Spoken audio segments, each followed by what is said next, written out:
Good morning.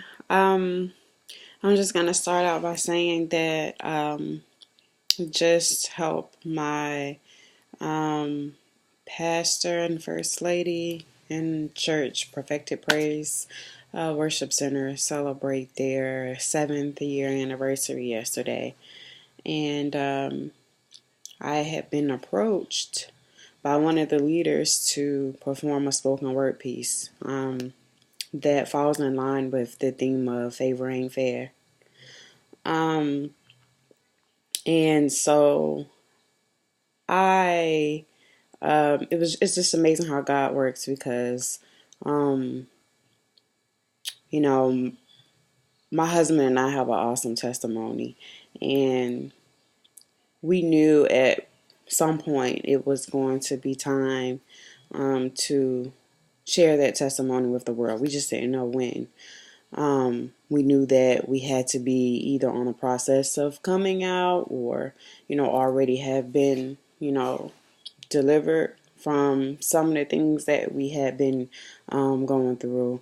But, we were willing, to be transparent, and not be ashamed, not have any pride for, our trials, and the things that we had to endure, um, for God's glory.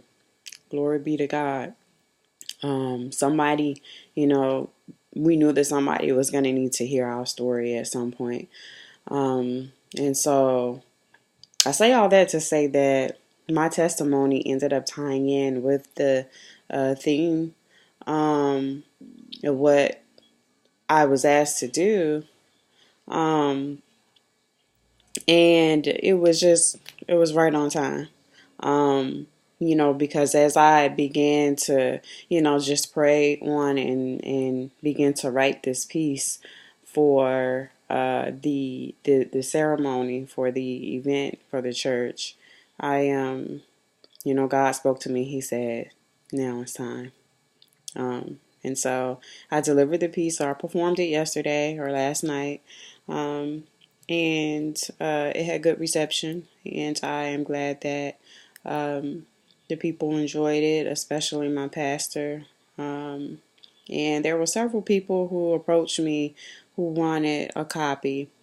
I don't believe it was recorded, and so basically, I told them that I would just record, um, kind of like a draft, and post it to Facebook, and so that they would be able to hear it again.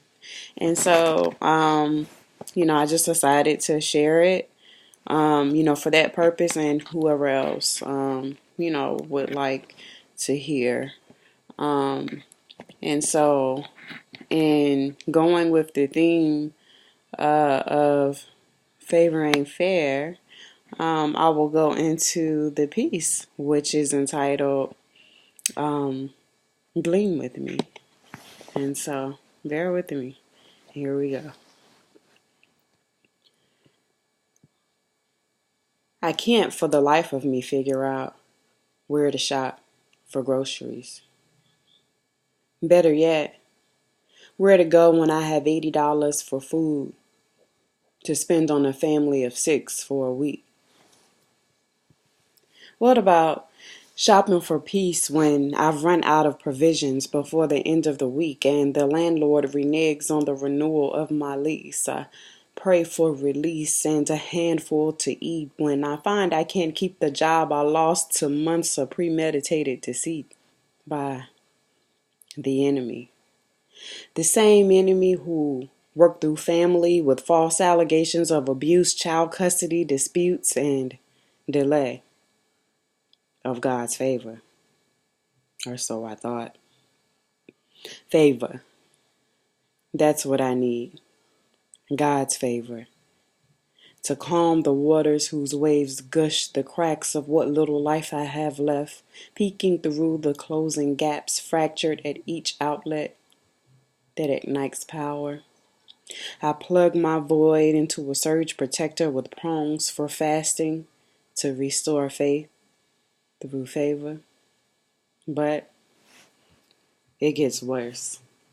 I mean, not necessarily bad in the sense of the good that comes from the not so good things that got worse, but the chain reaction of cancer, death, losing my daddy, losing my babies, losing my friends, losing my money, losing my car, losing my house, almost losing my husband at gunpoint, and almost losing my soul. All these things led me exactly to a point to receive the provision I sought back at the grocery store, to deliver God's intended purpose for this poem. The message: God doesn't give provisions for personal gain, but for his divine purpose. It was then that I received handfuls of favor on purpose, because God chose me to illuminate him through my life, his design. But I had to glean like Ruth. After losing everything I owned, I picked scraps, not even knowing what God's purpose was for me. You see, Ruth was probably the most homely woman on the field, who received immediate favor with Boaz, who, smitten at first sight, ordered the other women who had already earned their tenure in the field to look after her, treat her right, and feed her. Were they jealous? Probably so. Was Ruth special? Nope.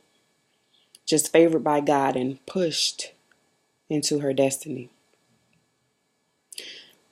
God favored Ruth, a foreign, despised peasant, childless widow, to glean the very fields that she ended up owning.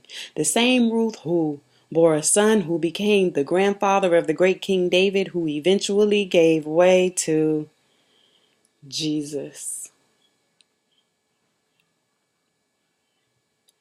That's favor given by grace, unmerited through the blood. Now, don't get me wrong, all believers have been given a measure of faith by God through our conversion. The question is, how big is your measure? What have you done with the favor that God has already given you? Because you need favor to get more favor. Don't die for lack of control in the midst of your tragedy. Glean with me. Glean with pricked fingers and blistered hearts. So what your measure is a gram and mine is a gallon. That doesn't take God's love from your spoon to my milk jug. The love is equal, but your spoon is needed to weight the balance in order to get you a cup. But if you toss the contents of your spoon, then you lose the substance required to fill the line of measure, to fill the space. So why would you get a jug with no contents to start? You thought it was too small or not enough when it was just enough to replace your void with more than enough. Now you have less than enough just because you compared your measure to mine. Glean with me. Gradually, bit by bit. Collect all your bits of debt, loss, pain, tragedy, failure, disappointment, depression, darkness, rejection, denial. Gather all your bits and glean with me to extract your favor.